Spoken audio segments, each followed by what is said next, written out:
kama ikiwapendeza tutafute njia nyingine ya kuadhibu mtu ambaye unamuona yuko tofauti na itikadi zako.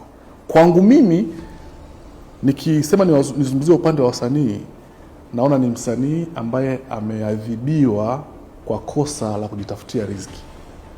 Ni kwa kosa la kwenda kutafuta kipato chake. Kumbuka wasanii walikuwa kwenye majukwaa ya siasa, walikuwa wanalipwa. Huo ndio kweli, mimi najua walikuwa wanalipwa. Hamna msanii ambaye alikuwa afanya kazi bure.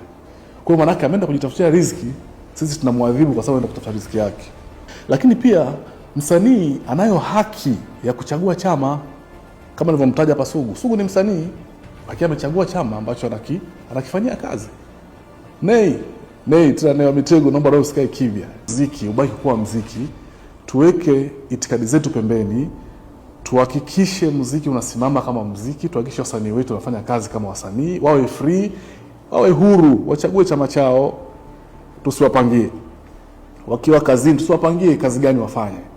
Kwa hapa nikiangalia kwa kina nahisi kama tumewaadhibu kwa sababu wamesimama kwenye majukwaa ya chama. Guys, mimi nilikuwa ni mmoja kati ya watu ambao nimeshirikiana nao wasanii kwenye hizo shughuli za kichama. Boda wengi mlikuwa mnakusanya watu kuja kwenye hiyo mikutano. Vipi na nyinyi tuwafungie?